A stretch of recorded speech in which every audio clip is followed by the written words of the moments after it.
papunta sa likod. Girls, dito po, mula sa linya ito papunta sa likod, okay?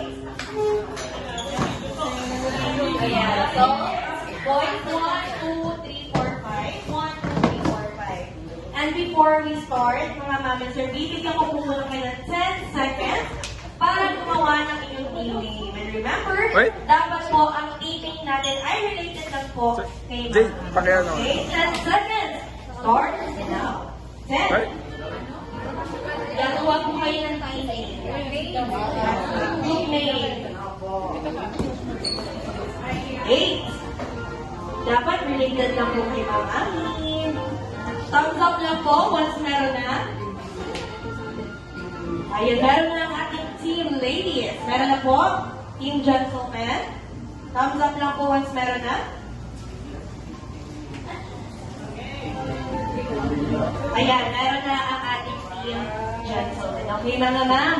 Pagbilang po po ng 3, isisigaw niyo po ng malakas at sabay. Okay? Ang inyong team name. Okay, ready? 3, 2, 1. Team Miden. Team Miden. Ami Miden. Parang pinag-isipan ng mga 3 days.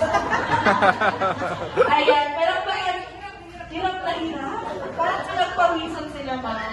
Okay, parang natin ang team Miden. Mga di ba naman team Ami kayo?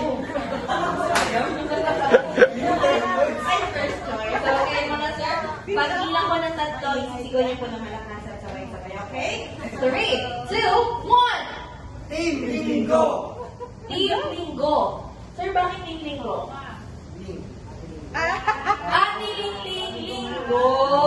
Ayan. Go Lingling. Okay. Parang baka natin ang Team Linggo.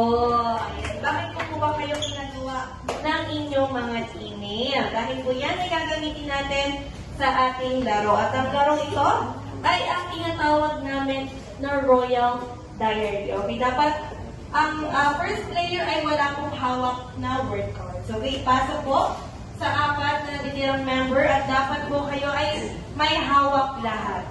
Isa or dalawa po. O, isa or dalawa po ang inyong hawak.